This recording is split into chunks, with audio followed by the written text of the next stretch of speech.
Masuk.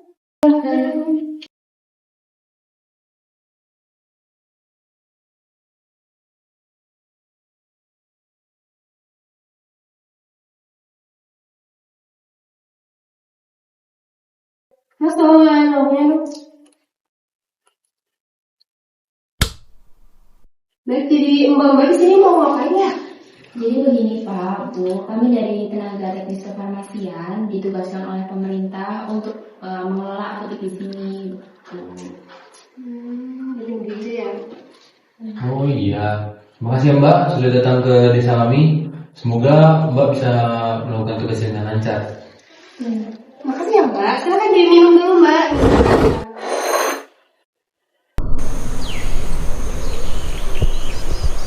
Akhirnya kita bisa bertugas di sini. Iya Rin, tapi orang-orang di desa ini itu belum tentu loh percaya sama pendatang. Jangan gitu deh. Kita beri pelayanan yang terbaik buat mereka. Nanti mereka juga datang sendiri.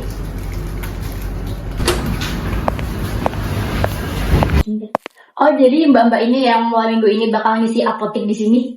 Iya Bu, semoga kita bisa bantu warga desa di sini ya. Oke. Semoga bisa menyesuaikan ya mbak. Warga desa di sini tuh agak beda mbak. Jangan terbawa dari cara-cara di sana ya mbak.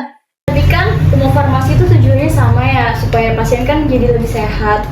Ilmu emang sama sih Mbak, tapi kadang orang-orang juga lihat siapa yang ngasih obatnya.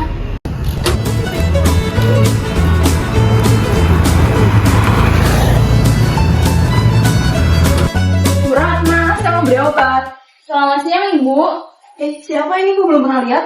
Kebetulan saya tenaga teknis kefarmasian yang baru. Ada yang bisa saya bantu? Nggak mau, saya mau yang ngacekin obat berat aja. Bapak Bu, saya kan masih dari tenaga kesehatan. Semua obat yang saya berikan akan tetap saya periksa lagi sebelum nanti diberikan kepada ibu. Nggak mau. Saya nggak bisa kalau yang ngadain bukan orang sini gitu. Maksudnya? Ya, saya nggak bisa aja gitu sama orang luar negeri salah obat gimana? Bu, yang penting kan ilmu dan niatnya, bukan siapa yang akan melayani. Kamu mahasiswa masih bocah, nggak usah ikutan ngomong deh. Saya tahu yang terbaik buat badan saya. Udah, tenang. Sini Bu Nani, saya yang layanin deh. Mbak Rina, maaf ya, ibu tadi emang suka ngomongnya kasar kayak gitu. Bapak berin, aku udah sering kok digituin. Namanya juga ibu-ibu. Justru orang kayak gue yang bikin aku semangat kuliah di farmasi. Makasih ya Berin, kamu juga semangat ya kuliahnya. Mbak Rina, maaf ya tadi saya biarin aja, soalnya saya takut Bu Nani bikin ribut dan bikin nama apotek jadi jelek. Saya mengerti Bu, tapi kalau kita diem aja, kapan orang bisa berhenti untuk membeda-bedakan orang lain?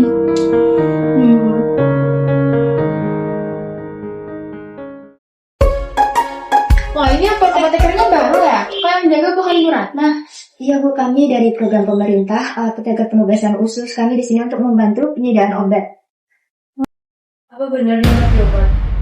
Iya, saya juga mikir gitu. Terus takutnya salah kasih obat, orang kita aja baru kenal. Tenang Bu, kita semua ini resmi dan kita di sini itu ada surat tugasnya. Tapi kan ibu dari orang luar, jadi kebiasaannya beda. Nanti dikasihnya obatnya beda-beda lagi. Untuk obat itu cuma aksennya Bu, hanya aksen bicara kami yang berbeda. Saya kok puskesmas aja.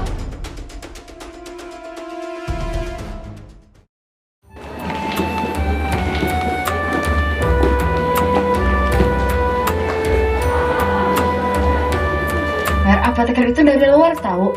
Dia suka pakai daun-daunan gitu buat bikin obat, bukan dari resep dokter.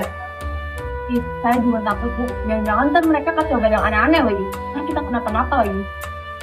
Aku sih males aja, orang kita udah punya puskesmas sendiri, ngapain apoteker dari luar? Ya kan, emang orang anak sini nggak ada yang bisa jaga apotek, harus banget datang dari luar. Kayak nggak mampu aja Bu Ibu. Iya kan? Ibu-ibu lagi Pada ngapain sih ibu-ibu? ada buka adek. Itu loh apoteker yang baru itu.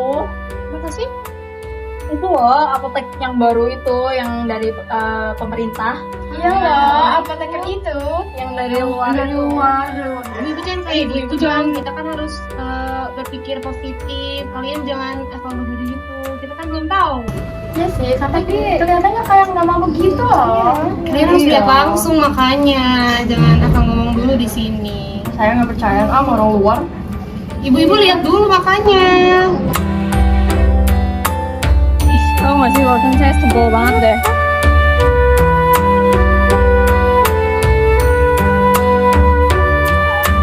Kita pasti Bu. Ibunya kenapa? Bu. Kenapa, Bu?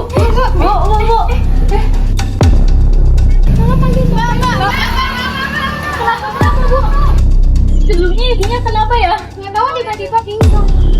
Ada riwayat penyakit gitu nggak? Nggak tahu tiba-tiba pingsan. Ibunya tuh sering ngeluh gitu loh. Udah pernah dibawa ke dokter? Belum deh, kayaknya dia tuh ngeyel, belinya obat-obat di warung yang tanpa label gitu loh. Ya udah kalau gitu kita bawa ke dalam dulu ya, Bu. Iya. Halo? Iya, halo. Oh iya, aku lagi di rumah Bu Nani. Dia tadi pingsan. Bisa tolong bawain obat ke sini nggak ya? Oh, iya, bentar aku Oke, ke oke. situ. Aku tunggu ya. Halo, Mas, ibunya ada di dalam. Ibu bagaimana keadaannya? Sudah membaik atau belum? Ini saya ada kasih obat yang namanya obat imunnya.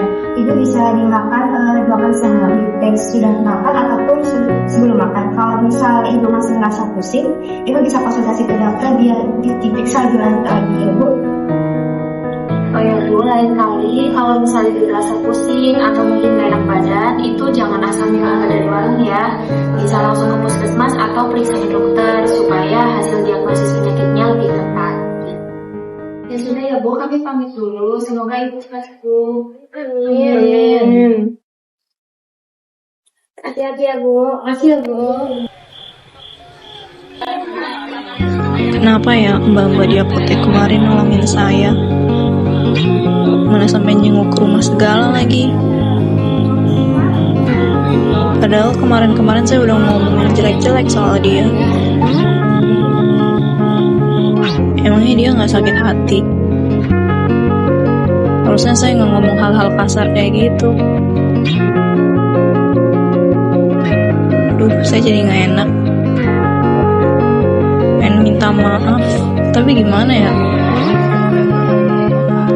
Kayaknya emang yang saya omongin tuh jahat ya. Pokoknya yang penting besok ke apotek dulu deh biar gak ganjel.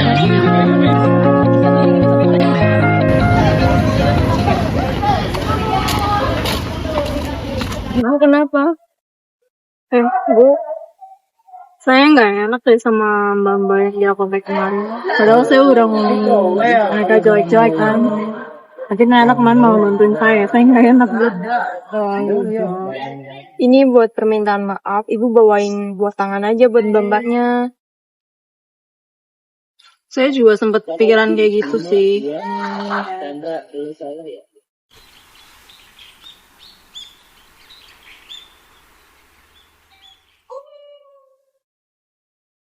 Ini sih Bapak, ini ada sedikit buah tangan dari kami sebagai rasa terima kasih atas bantuan Bapak kemarin. Saya minta maaf ya, saya udah banyak ngomongin jelek-jelek tentang Bapak semua. Jadi saya juga minta maaf. Iya Bapak, kalian juga ngajarin banyak hal di sini. Saya tadinya juga suka ragu kalau ada orang baru, tapi sekarang saya ngerti kalau perbedaan itu bukanlah penghalang. Nah, begini dong. Di apotek ini kita tidak hanya melihat rasa dan suhu, yang lebih penting adalah kemanusiaan. Betul Pak, karena di balik setiap obat ada harapan yang sama, ingin sembuh, ingin hidup lebih baik lagi. Dan harapan itu cuma bisa tercapai kalau ada persatuan di dalam kita. Di setiap desa dan di setiap sudut Indonesia, kita mungkin berbeda warna kulit, logat, dan tempat lahir. Tapi harapan kita untuk sembuh itu sama. Perjalanan kita hari ini bukan hanya masalah tentang obat yang salah atau pelayanan apotek yang baru. Ini adalah perjalanan untuk memahami bahwa setiap orang membawa cerita yang berbeda-beda. Kadang cerita itu membuat kita takut, kadang membuat kita menghakimi tanpa sadar. Di apotek kecil ini kita belajar bahwa prasangka hanya menutup pintu. Sementara kebaikan membuka jembatan, kita melihat bagaimana ketakutan berubah menjadi percaya, bagaimana keraguan berubah menjadi kekeluargaan. Tapi ketika kita memilih untuk mendengarkan, kita mau membuka hati. Kita menemukan bahwa perbedaan bukan ancaman, melainkan kekayaan yang menyembuhkan. Apoteker bukan milik satu suku, satu daerah, atau satu kelompok. Mereka bekerja untuk semuanya karena kesehatan tidak punya warna kulit, tidak punya batas adat. Melati datang dari jauh, membawa ilmu dan niat yang baik. Desa ini menyambutnya dengan ragu, tapi akhirnya menerimanya dengan tulus. Itu adalah bukti bahwa persatuan bukan datang dari kesamaan, melainkan dari keberanian untuk saling menghargai. Hari ini kita disatukan oleh sesuatu yang sederhana, yaitu kemanusiaan. Semoga apotek kecil ini menjadi contoh bahwa Indonesia yang bersatu bukan hanya ditulis dengan semboyan, tetapi hidup dalam tindakan sederhana setiap hari, saling mengulurkan tangan, saling percaya, dan saling menjaga. Dan selama kita mau melihat manusia bukan dari luarnya, tapi dari niat dan hati, persatuan itu selalu hidup. Di apotek ini, di desa ini, dan di Indonesia. Karena kesatuan bukan milik satu golongan. Kesehatan adalah hak semua manusia dan apotek ini adalah untuk semua.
Sungguh indah bunga melati. Cakep.